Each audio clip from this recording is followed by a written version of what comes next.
So I'm gonna go short on the intro because all of these people are and should be very well known in the connected learning community.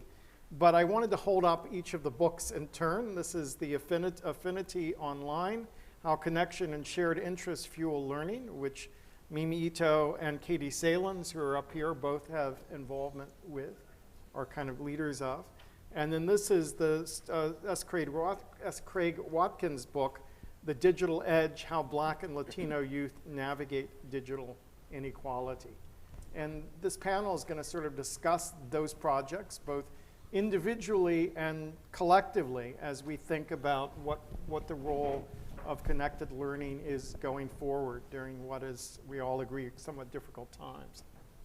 So if each of you would just say a little bit about your book project and what you see as kind of some of the key concepts behind that project, that would get us started.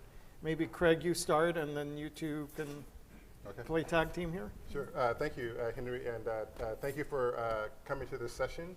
So I worked with a team of researchers in Austin to conduct a lot of the ethnographic work that went into the reporting that we do in the digital edge, with sociologists, sort of media studies scholars, or graduate students, students also from the information school. So it was really a kind of interdisciplinary unit that brought a lot of interesting questions and perspectives. But I would say at its core, what we were interested in exploring was kind of the shifting contours of what we have historically talked about as the digital divide. And we knew coming into the study that changes had happened, changes were happening. This was just as mobile was beginning to explode. This was just as we were beginning to learn more and more about how Black and Latino youth, for example, were in many respects leading the many ways in which young people were exploring with mobile, social media, connectivity, and using technology as a way to express identity, to build community, and just to explore the world in ways that I think most people really underappreciated or simply did not even recognize. So this was just an opportunity for us to kind of get on the ground, to sort of see up close what they were doing with mobile, what they were doing with social media, and how they were building, right, digital lives and connected lives that in some ways we think, and in the book we try to explain this, that kind of challenge a lot of the assumptions that we've had about Black and Latino youth in terms of their technology behaviors. Oftentimes they are framed from a perspective of deficit or lacking access, lacking skills, lacking interest.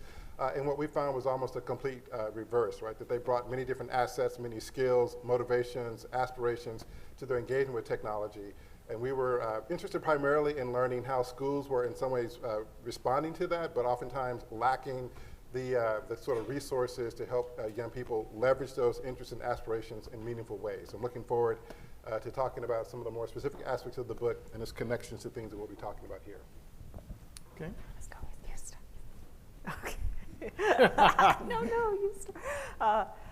So Katie and I collaborated with a whole team of researchers actually in what we were calling at the time the Leveling Up study, which, I'll set a little bit of context to the book, and, our collaboration with Craig too was part of the Connected Learning Research Network, which ran for about 10 years and was a very interdisciplinary group of scholars. And these two books represented some of the more in-depth qualitative case studies, but there was a range of other studies as well. And I think in a way these books represent kind of the diversity of sorts of populations of young people that we investigated through the course of our time together. The Leveling Up study in particular was focused on sort of an approach that I was inspired by the positive deviance movement within public health, where people would, rather than elites designing solutions for in a deficit-oriented mode for poor communities or what got framed as disadvantaged communities, that researchers would go into communities and try to find examples of who was thriving and successful given the assets that the community already had already, and then how can we amplify the power and voice and approaches that communities were developing rather than assume that outsiders necessarily have the solution. So he kind of took that approach with the network world and young people and sought out examples of really thriving, positive, connected learning communities that young people were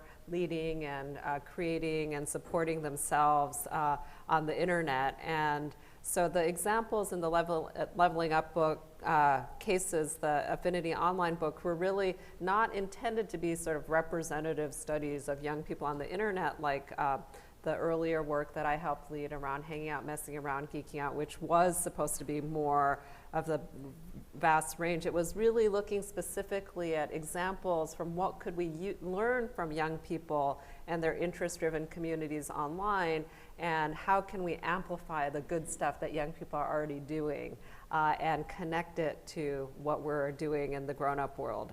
But I'll let Katie talk a little bit more about that. Yeah, well, so the only thing I'd add is that, so we looked at basically interest-driven communities online, so online communities around knitting, around boy bands, around gaming. And my particular approach was trying to look from a design perspective. What was it about the design of these online communities that was perhaps facilitating the kinds of learning, the kinds of mentorship, the kinds of sharing that we were seeing in these environments? Some of the environments were very much kind of youth-driven and informal. Some of them were connected to commercial companies. So we looked at StarCraft communities, for example, which is a commercial game. We looked at Little Big Planet, which is, again, another kind of commercial game. And part of what I did was I went in and interviewed the folks in these commercial companies to try to understand something about the way that they conceptualize their platform as a learning space, whether they did or not. So StarCraft wasn't designed as a learning platform, but it was being used by many young people as a really valuable kind of learning platform. So we found some really interesting differences in the sort of design features of the communities, beginning to understand a little bit more about the kinds of features that might lead to certain kinds of practices.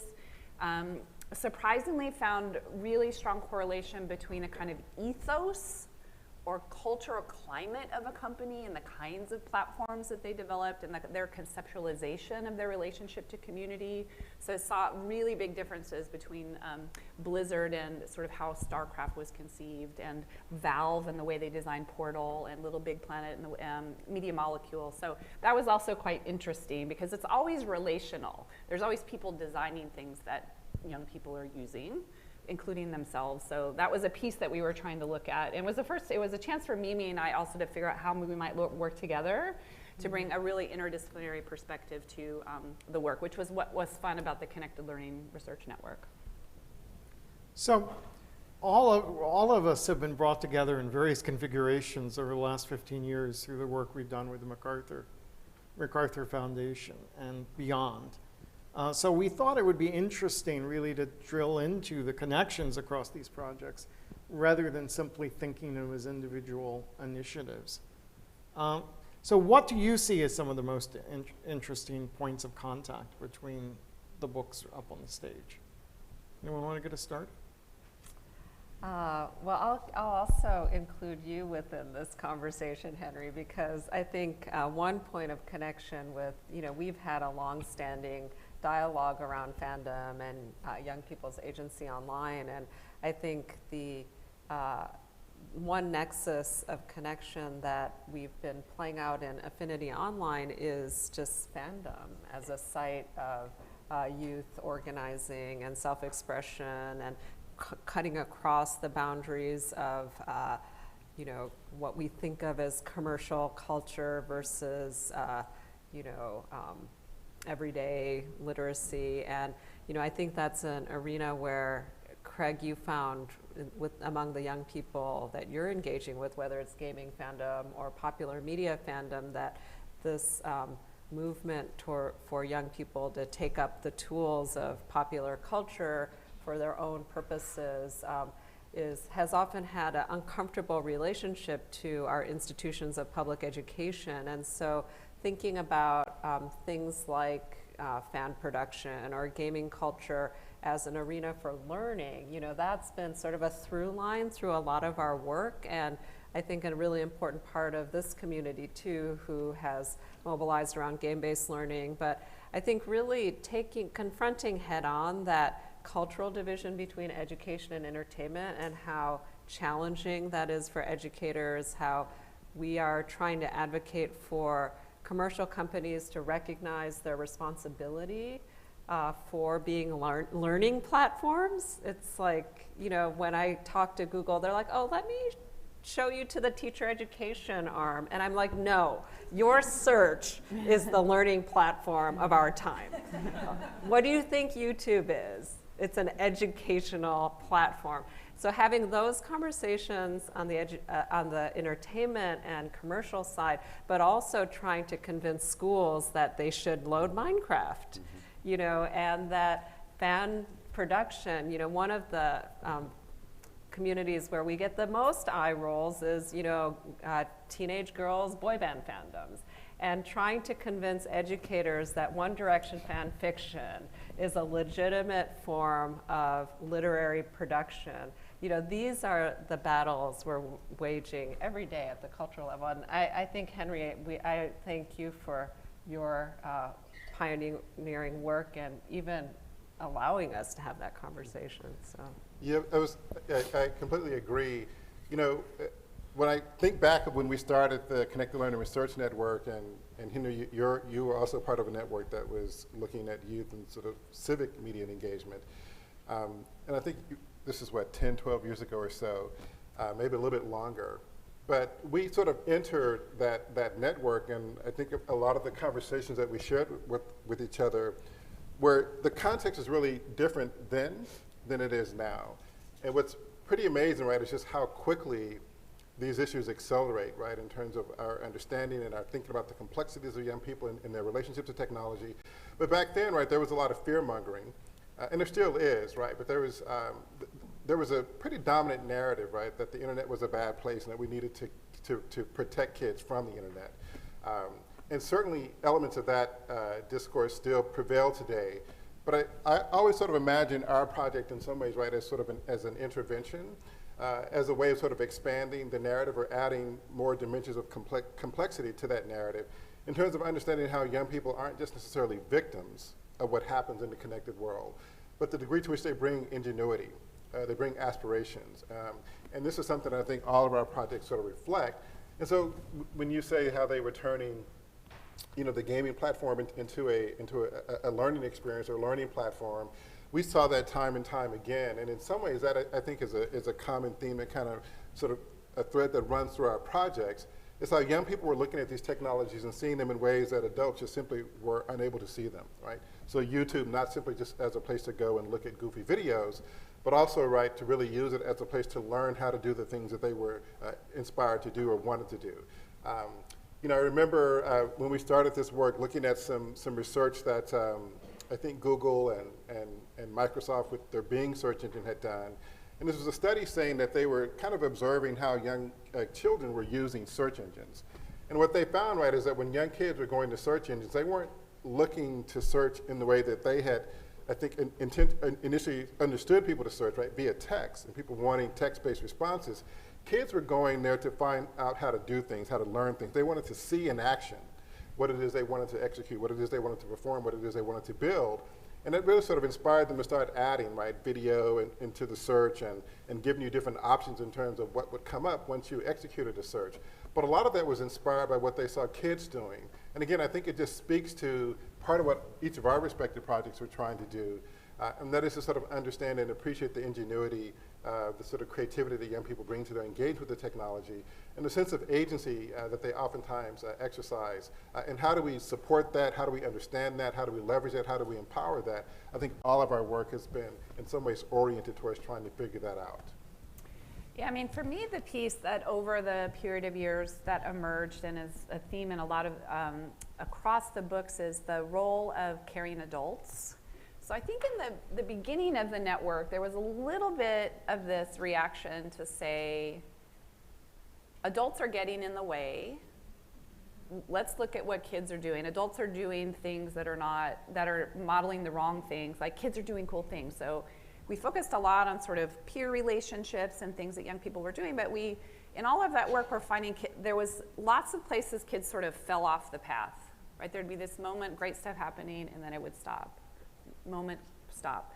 And what we began to understand is that when there were adults or even slightly older peer mentors that helped create a bridge for kids, either between one platform and another platform, between one experience and another experience, even gave them language to talk about what they were doing, that kids were more likely to sort of continue to make connections. And so I think over the period of the network, we became to appreciate much more the role of adults, that they weren't always the sort of bad guys, the sort of educators that were doing things that were stopping kids, but they were actually quite wonderful resources, educators, parents, the kinds of roles. And we began to think in a more complex way about the kinds of resources that we might provide parents, that we might provide caregivers, that we might provide educators to begin to take on that kind of brokering, supporting kind of role. So for me, that was very powerful. And a lot of my work more recently is focused on that kind of mentor piece because it really stuck out to me as something that mattered.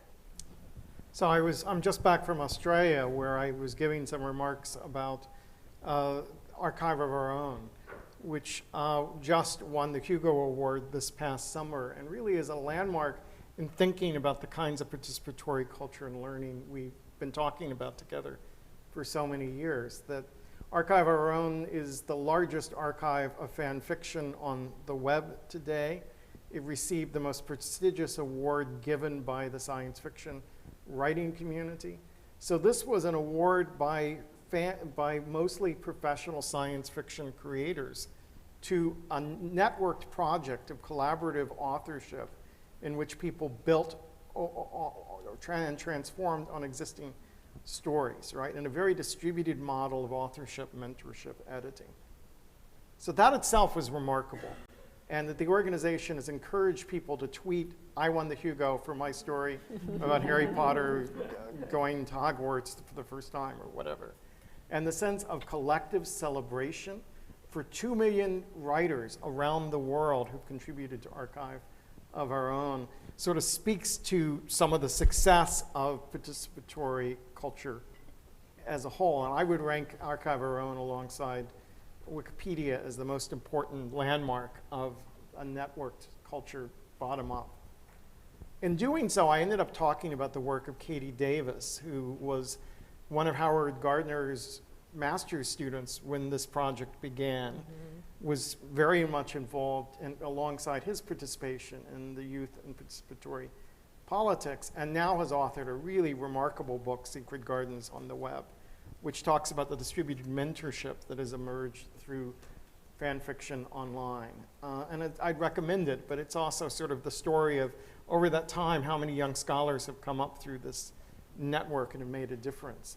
And on the flight out, I read Sorted by Jackson Bird. And Jackson Bird was part of the Harry Potter Alliance's younger staff at the time we began this project. Is someone who came out as trans through a Harry Potter Alliance video online and is now a leading trans activist and has written a really remarkable book that if you have trans people in your lives, you should read Sorted, because I think it speaks and answers questions that would be awkward to ask any individual, but it's very frank and very honest about the impact that coming out as trans has had on young people across the society today. So both of those sort of just made me think back on that generation of young people we've all been working with as we've done some of the work over the last 15 years. The students who were in high school when we began are probably taking their first professional steps at the moment. Yeah.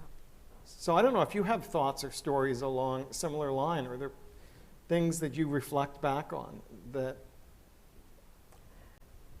Yeah, I think it's this growing up of a certain generation of young people, and also the internet growing up in ways that we didn't necessarily invite or necessarily anticipate. I think it's a really important time to reflect on how things have shifted. I mean, definitely since we did the original Hanging Out, Messing Around, Geeking Out study, which is 12, 13 years ago in terms of the field work. Affinity Online, and Craig, your book too, was about 5 years ago at this point that field work started. And even within those time spans, I think I think some of the most amazing stories, Craig, in your book are even those within the year or two since your study concluded and where the young people you were working with ended up.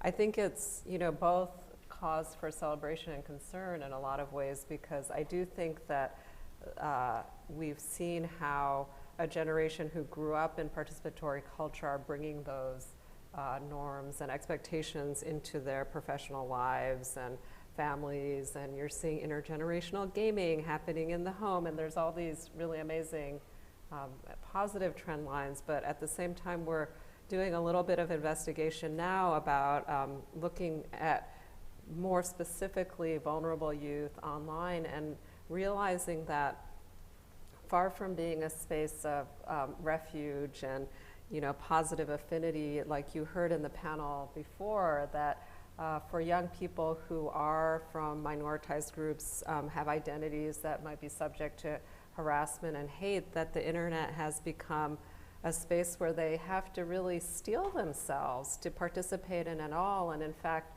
we've been talking with young women of color, for example, who just don't participate in any kind of public forum online anymore because of the toll, the social and emotional toll that it takes to be exposed to the kind of hate and harassment that you heard about this morning, and are finding spaces of refuge that are much more about small private groups. And we've been seeking out new kinds of affinity networks online, like we were looking at for our study, and really finding that those spaces of like openly networked communities around affinity are rapidly being shuttered or closed or somehow not in these openly networked archives in the same way that I think they were, when we were just starting our research together, Henry. And I find those trends to be extremely troubling, because we know that having heroes on the internet who are beacons of legitimacy for marginalized youth, like have been so many positive aspects of young people displaying and celebrating diverse and otherwise marginalized identity online, and I really fear that that's starting to be shut down for the current generation. Yeah, I was thinking in terms of when sort of reflecting back on the work that we did. So we end in the book, trying to kind of project forward and trying to shift a lot of what we discussed earlier in the book in terms of the case studies and the field work, and reflecting on just not only our sort of deep immersion in the school, in the community that we were in, but also conversations that we were having with teachers and educators and school board members about what we thought the implications were, what lessons we take away from that work and still reflect on today.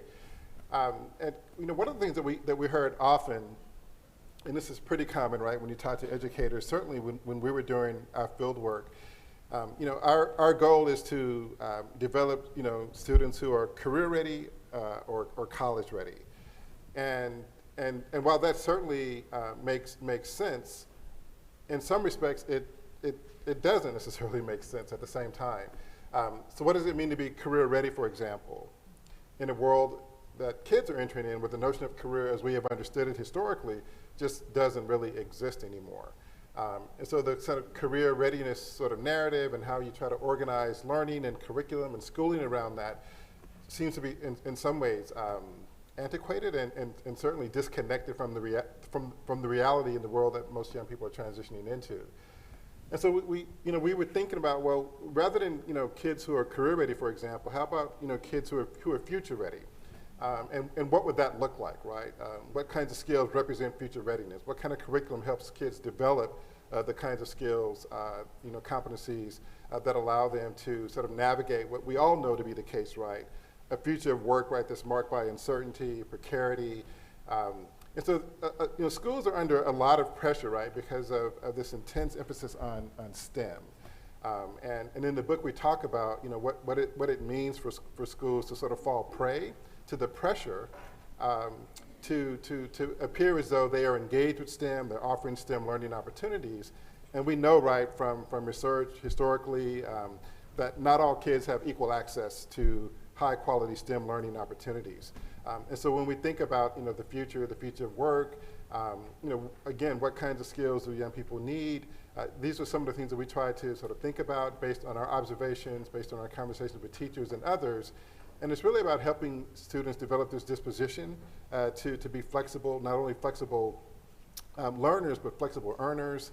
What does it mean to sort of operate in a world where technology is ever changing? We hear it more and more about the digital divide and literacy and what that means in a sort of data-driven world. And so in the book we talk a little bit about why we think it's important that schools start thinking about issues like data literacy and helping young people to sort of develop the understanding of what it means to live in a datafied world. And so there's just so many different things that are happening that even as schools attempt to address what they consider to be STEM learning, it just quite honestly doesn't seem, at least from our observation and perhaps many of you, to be enough. And the arms race, right, just to bring more tech into the school, I think we've learned now is just no longer sufficient. And what we saw, right, is that a lot of these schools, or at least the school that we were in, tended to be technology rich, but what researchers also refer to as curriculum poor. And so how do you begin to start thinking about what it is a kid should be doing with the technology that you bring in? A lot of it, right, is about thinking and inventiveness and being able to adapt to and problem solve. And these are things that we simply just didn't see happening in many respects in the formal learning space. But when we track what kids are doing outside of school or we're doing within their own classes by themselves, they were, in many respects, doing things that we found to be quite striking, quite inventive, and something that we as educators could certainly learn from in terms of designing spaces that are more relevant, more effective, and likely to give them a greater sense of empowerment as they sort of navigate this world of precarity. Yeah, so my sort of story builds on a little bit of what you're talking about. So I teach a class here at UCI, and it's an honor seminar, so I have students from all across the university. It's in ethics, technology, and design. And what has struck me in teaching that course is how absolutely illiterate the students are about the ethics of technology design. So these are students, it's a combination of a lot of first generation students, but also students who parents are professors or work in Silicon Valley. And their understanding of their agency relative to technology was very much driven by what the technology let them do, versus a real understanding of how that technology was controlling what they were able to do. So that has really struck me that in the start of our work with the Connected Learning Network to sort of now is that AI has really come up as a big issue. Big data has really come up. Larger issues around the kind of ethics of privacy and what you can do with media that you're producing, who owns it, those kinds of things. And that in schools, the notion of like media literacy is like 25 years ago. And these are college students, and their jaws were dropping. Every single session, they're like, what? I didn't know that ads were tracking me. I didn't know there's a box in the room that knows that I'm in this room on campus because it knows my cell phone's here. I didn't know this. I didn't know that. They were transformed young people by the end of that class, and we spent a lot of time talking about how do you kind of reconceptualize your notion of agency relative to technology? And they felt very angry by the end of class, and they felt like they needed more power somehow to be in the conversation about the kinds of tools that were being created for them. So I feel like there needs to be more of that work needs to happen with young people, because these were seniors, juniors, sophomores in college that were completely unaware about some things that we might imagine that they should just know about. So. And all of the interests around AI and ethics, it's just like it is in the present moment. And we really need to look at young people as a source of contribution to those conversations. But there's no resources right now for them, kind of broadly speaking. So yeah, over the 15 years or so, we've all been tracking this stuff, dramatic change, right? And we were trying to push aside easy generalizations and get under the hood and really try to understand what was going on out there. And I think the work you've all done has helped set some data points which allow us to appreciate better than ever before the value of some of those informal learning sites online and why they mattered for people. But there is also the sense of precarity, of risk, that you've each described in your comments here. And I think we collectively should be thinking, what do we learn in that first phase that's going to help us to deal with some of the problems we've identified here? What can we hold on to coming out of the work of the last 15 years on connected learning that helps us to confront the challenges each of you identified here? Anyone want to start us on that path? Yeah, I'll take a stab. So I remember when we started this work, and I had written a book prior to becoming a part of this network called The Young and the Digital, and I think that was published in 2009. And we had really started the research maybe 2006, 07, 08, leading to the publication in 2009. And so much of what we assumed as researchers back then just doesn't really apply today. And one specific example is just the age at which these issues begin to matter in kids' lives. Back then, I think the assumption was that, it was that transition maybe from elementary to middle school, maybe middle school to high school, where kids were connected, where they were online, they were sort of communicating with their peers, being exposed to all of the things that we've talked about in our work. I mean, what's so radically different now, right, is that young children, right, 1, 2, 3, and 4 years of age, are now being introduced to this world, right, via smartphones, via tablet, via AI, interactive toys, smart toys. And so it seems to me, right, that one of the things that I take away from this work, right, is to need to start, fashioning language, vocabulary in schools, in homes, in communities that are really designed to help young kids at an early age begin to understand what's at stake, right, in terms of the issues that you were talking about, for example, in terms of privacy, in terms of what it means to be able to, speak to a device and it appear to respond to you. What do they think about that, and how do they begin to start understanding what's happening in that interaction with that device or with that toy? My point is, right, where we thought these issues mattered around that sort of middle school to high school transition, they actually matter now, right, almost from day one, because kids are being introduced to this world at increasingly starting around sort of, again, literally age 0, right, to 1. They are being immersed in this AI-driven world, and so I think it's really important that we begin to start cultivating a culture and a society that helps them to begin to start understanding what's at stake, helping them to understand why they should have a sense of what's going on, issues around privacy, issues around data rights. I mean, I don't think that we can start that conversation soon enough with kids today, but how we do it, of course, right, becomes the question, so that it's age appropriate and that it helps them begin to start developing the foundation that they'll need in order to really navigate a world in which they're constantly being datafied, quantified, tracked, followed, observed, and there's just so many things now that we understand ethically are just problematic about that. Yeah, for me, the thing that another thing that has emerged is just it's complex. Connected learning is complex, and we talk a lot about that kids really thrive when they have an opportunity to learn, pursue an interest across time and across settings. Well, for that to happen, lots of folks have to have their hands in it, right? And so, again, from a kind of design perspective, understanding the true value of real partnerships in doing this work, that it takes a lot of different folks at the table to design a kind of system that is supportive and effective for young people. So, versus thinking, oh, we're gonna design a platform that's gonna do connected learning. It's like, no, actually, that platform has to be connected to a whole bunch of other things. So I think a lot more thinking around the role of partnerships. How do you facilitate those and sustain those partnerships over time? I think there's real work involved in that, and it's complex. Yeah. Yes, related to that, I think you'll see in both of these books these in-depth stories of how young people are navigating this complex environment, and some are being more successful than others and launching into grown-up spaces and things like that. But yeah, the common thread is that it's no one experience, that it really is connected across an ecosystem. And in thinking through, because most of my work has really been from a very youth-centered perspective versus like programs or institutional reform and things like that. But as I've moved further into this work, I've realized more and more that it is complex. It does require partnership. So that is sort of fundamental to young people being successful in a connected world.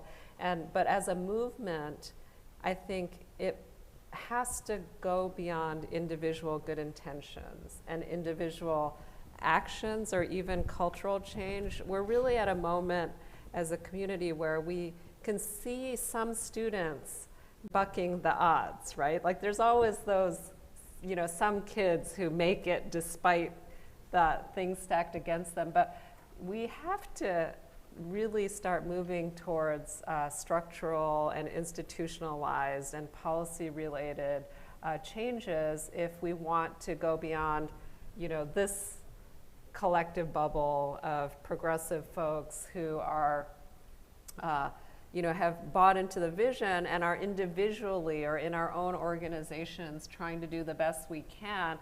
But there are these, we have to start coalescing around shared agendas, shared policies, shared practices, like culture that is going to move things forward I don't want to use the language of like scaling and standardization because that's not what our community is about. But I do think that there are some really sort of basic policy and structural things that we need to address. Everything from what gets, Craig, you talked about what kinds of digital assets get blocked or opened up in schools. COPA is coming up for redefinition that if our community doesn't act, they're going to put more and more barriers in place around kids having appropriate freedoms online, developmentally appropriate freedom to use technology. That's about to be shut down. I mean, imagine if you have to be you're 15 years old and you have to ask a parent to use the internet. That's sort of the risk that if our community doesn't engage in some of these bigger structural, institutional, and policy level engagements, that it's funny coming from me, who's like the resolutely bottom-up, youth-driven person, but the more the internet has come back to bite us in the butt. And remember, Henry, when we were starting the YPP network, we're like, oh, we need to find case studies of like more right-leaning groups on the internet. We can't really find those. That era is over if you talk about what's changed. And so, we have to, it's more than just, people doing what they want on the internet. This is, we're in the big leagues now in terms of what we're fighting for, so. Yeah, because there's this tension between, like, the internet has swung in this direction of people doing what they want, and now we don't like the vision, generally, of what people are doing, and the effect will be to shut kids down, right? Because it's like control, and we see this even in a lot of the youth platforms, increasingly forms of control and surveillance in terms of limiting what kids can do. Because it's really in response to this feeling of like adults are behaving badly, so we've got to, don't let the kids have access to it. We've got to control them so they don't get that. But then they never learn how one might participate in a world where someone has a different point of view than you. Yeah, I mean, it just feels incredibly urgent that we have a strong public agenda about what it means for young people to be full participants in developmentally appropriate ways online, and not simply just shut down these spaces, because kids will find other ways to exercise their voice and autonomy out of the view of adults with unreasonable expectations. Well, this conference I was at in Australia on open literacy, there was a speaker who was exploring the shifts in Chinese governmental policy toward young people. And she was outlining a move from a very protectionist starting point with new media to increasingly a more open space where young people's access and voice were being solidified into governmental policy, and that there was a kind of participatory model driving the work that's going on there. I mean, it's hard to go from policy to reality in any society, but it strikes me as we're potentially in danger of going the exact opposite direction, of retreating from a participatory model back Yeah. toward I think a that's exactly right. protectionist Yeah. model of young people, where youth are seen as victims rather than as full contributors. So as we think about participatory models, I think the question I keep pushing people to think about more is participation in what, right? The language we use, resistance to what, participation in what, seems the central question. So as we think about both what currently exists and what the ideal might be, what is it we want young people to be able to participate in that has value according to the axes that we've been identifying over the last decade plus? I mean, I think another common theme that has emerged from our work is just the importance of relationships and social capital, right? So there's one solution to the problem is that you just like keep the kids in as insular and as nuclear a relational context as possible to protect from, all of these dangerous influences in the open world. And then there's another approach, which is how do you bring grown-ups into the equation as caring adults who care about the same passions, maybe share an identity or an interest that actually may not be present in the family. And this is something we've learned from trans youth or queer youth who may not have immediate family members who share the same experiences and identity. And so what you want is this protective network of caring relationships, both peer relationships and caring adults and that's how kids survive, right? I think John Pelfrey has talked about safe spaces and brave spaces, so you need to have those relationships that create those safe, protective spaces, the people who have your back, the communities where you feel like you're heard, you belong, you have agency, you have genuine contributions to make. And those are the cases you'll see in our Affinity online group. Every kid deserves to have a safe space to be who they are and to be able to thrive. And those safe spaces, those protective relationships are exactly the same things that are gonna launch them into brave spaces. So you can't be brave like the young activists we talked to this morning. You can't be brave unless you have a space of refuge where you belong. So I think that combination of, your people like you, but also those opportunities to confront power, to confront difference, to be challenged by perspectives that are different from you. That combination is sort of the magic that we want. And right now we're swinging towards this sort of polarized kind of people like me, where the most sort of extreme and sort of singular visions and voices are being heard more. But I think our human impulse is to want both of those things. We want a space of refuge, but we also are stimulated by confronting that space of difference too. Yeah, I think, thinking, Henry, about, your work over the years in terms of participatory culture and how it opens up a space for us to sort of reimagine what it means, for example, to participate in civic life via these practices and platforms and communities and the forms of capital or resources that young people are leveraging or finding greater access to. So that's something that I find really, really interesting. And so my team, we did that field work that led to the Digital Edge. And then I sort of left that book, and most of you can likely identify with this, right? When you invest in a project and you reflect on it and write about it, you oftentimes end up with more questions than you do answers. And that was certainly the case for our team and more specifically for me. And I was just curious about, if in fact young people are finding their opportunities being blocked in school or limited in school or constrained in school, where do they go, right, to learn the things that they need to know in order to pursue the careers or lives that they aspire to pursue? And so I ended up doing some more field work, which led to another book called Don't Knock the Hustle. And I mentioned that book in relationship to this conversation. because in that book, what I spent a lot of time talking about, I guess what I would term civic innovation. And so when I think about the things that young people are participating in, or what these platforms allow them to participate in, it's new notions of the civic self. It's new sort of expressions of what it means to participate in civic and political life. And just, much like what we heard in the panel before this one, how young people are in some ways, creating opportunities to sort of reimagine, what the civic future might look like.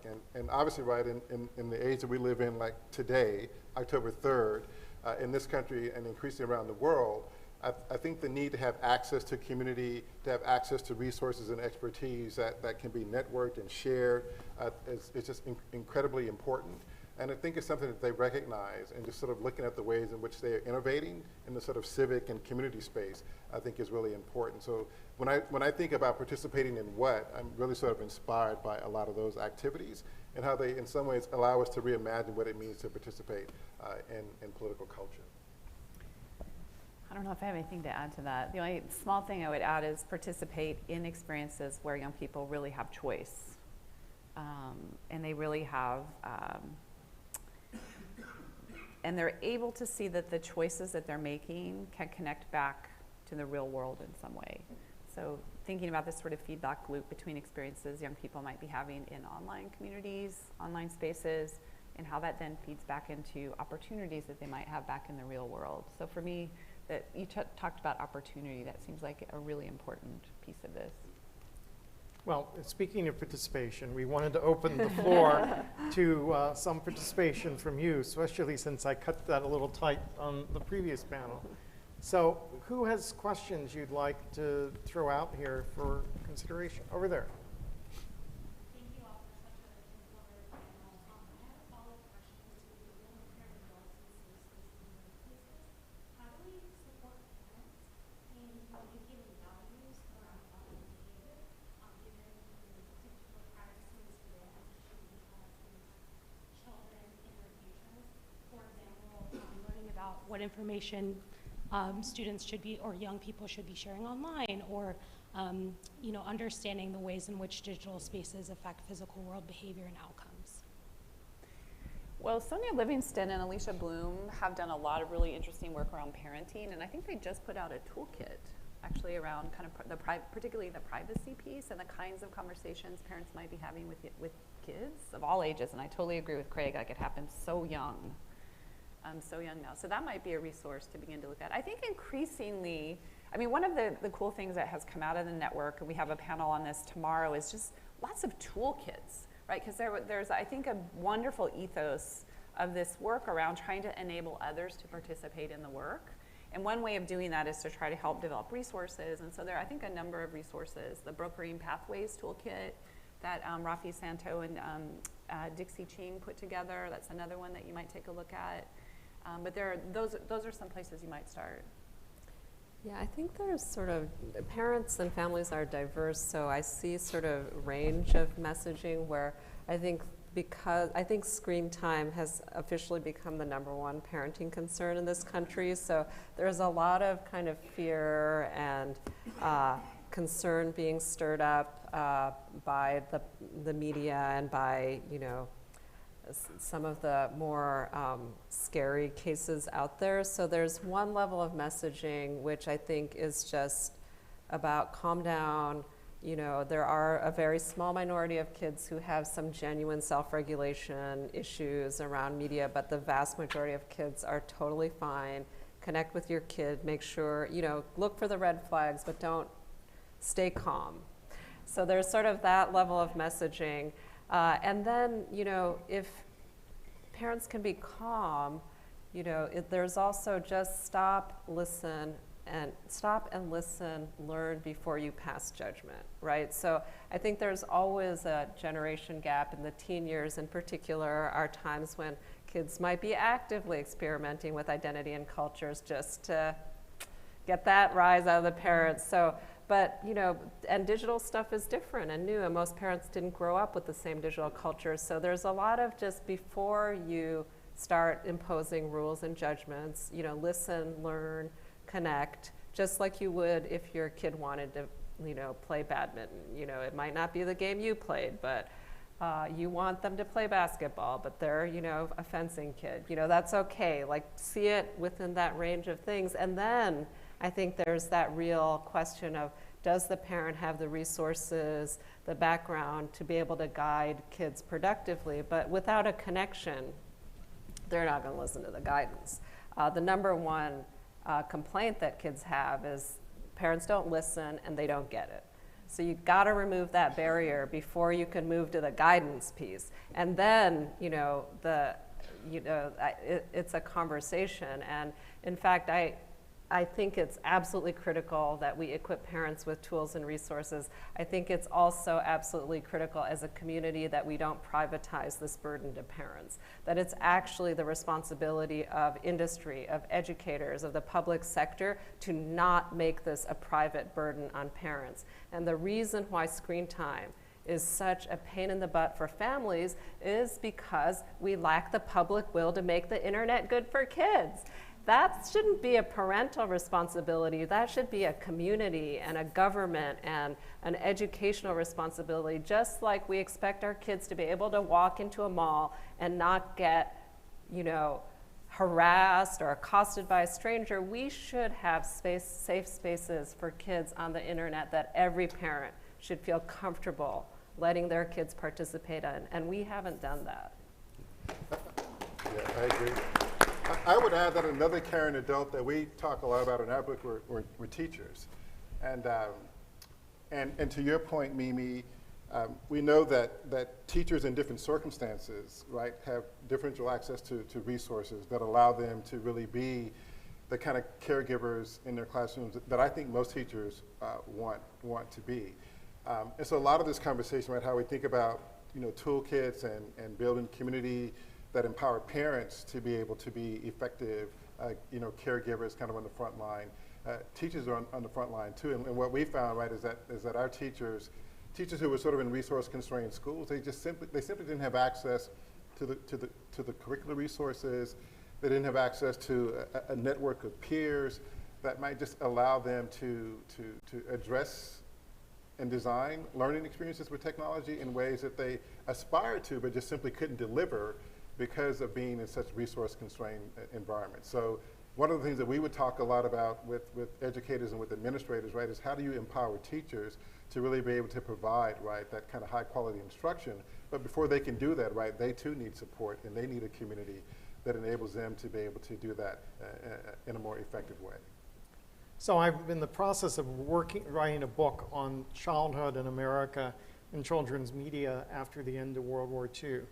And that research has led me back to looking at the child study movement, which was a major force in America from the progressive era into the late 40s, early 50s. And the modern PTA is one offshoot of the parent study movement. But these were parents that bridged between the emergence of pediatricians and specialized educational authorities and so forth that are taking place. Two parents had meetings that were somewhat like the feminist consciousness raising meetings that were held in the 60s and 70s, as people just get together, share stories, lean on each other for help, and there were all kinds of resources developed over that period of time that offer some really rich models for what we could be doing now for parents as it relates to things like connected learning. And it's sort of some work that I'd hoped MacArthur would do and lobbied early on, and we never quite got there in the work that we're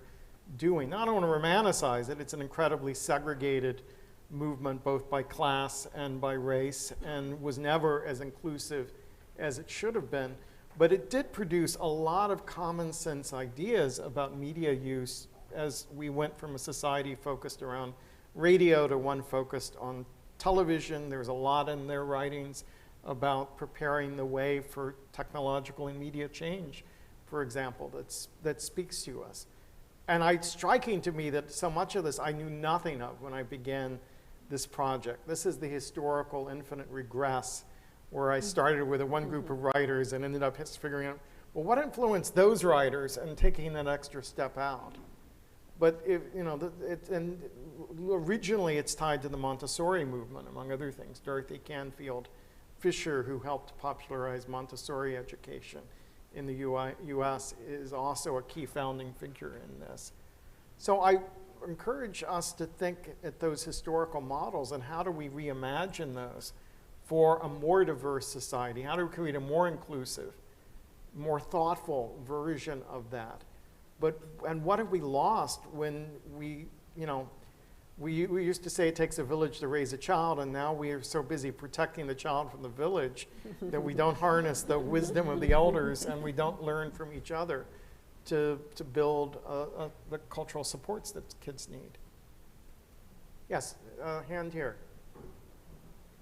I really like the idea of moving beyond sort of preparation towards sort of future readiness. And in the spirit of that, thinking about 2060 as well, seems like climate change is going to be a major factor, right, for youth coming up now. And I'm wondering, what skills do you think we need to be supporting youth in developing? What skills are they developing already that could prepare them for dramatic social upheavals and ecological catastrophe that might come in the late 21st century? Like, what are late 21st century skills? Are there good examples of informal learning environments or programs that are sort of moving in that direction that you're aware of? Yeah, I mean, it's a really interesting question. I mean, when I reflect on what we learned and what we were able to observe, when I think about the skills that we should be helping young people to develop, and what is it, for example, what does it mean to be future ready? For some reason, I keep coming back to a number of skills, but one in particular, right, which may relate to this in climate change, is the issue around advocacy. And that is the ability to be able to advocate for social justice, to advocate for social change. I think that has a significant relationship to something Mimi was talking about earlier in terms of how we might think about, policy discussions in the policy arena. That is equipping young people both with the disposition and the skills to be able to argue, right, and to be able to make a case for the world that they want to see realized. And so to me, I think that's a really sort of important kind of in some ways I see it as part of this broader kind of construct of what we might imagine as sort of future readiness. But this ability to be able to advocate for things that we're on the cusp of seeing become a reality, right? If it's climate change, if it's automation and the obsolescence of work, I mean, young people are going to need to be able to sort of imagine, envision, and argue for a world that is more just and a world that's more equitable. And I think those are skills that are going to just be increasingly important and in some ways reflect this notion of future readiness. Okay. All right. Did you have a hand? Oh, over there. Thank you. We need all the way over here in the middle. Okay, yeah, I can project. Well, they're recording, so I want to make sure that it's not just about projections. So, thanks. Okay, so I have to admit, I really like Mimi's idea about responding to COPA, and I feel like we're a good audience, so what's our next step? I'm putting you on the spot. Well, we are in the open comment period I think it's closing fairly soon. I know Sonia Livingstone and some others are putting together a response, but I think any way, talk to me if you have any sort of stories, data, opinions to contribute to that. I think it's going to be a process. I'm not super savvy on policy, but I do know some folks who are better at it. So, maybe we can even, if there's interest, have a subgroup from this community too to make some sort of statement. So that's something pragmatic that we can move forward on. Lee, did you have that? Yeah. Oh. Okay, someone's doing a better job than I am. All right, well, with that, I will let you guys go. Thank you so much.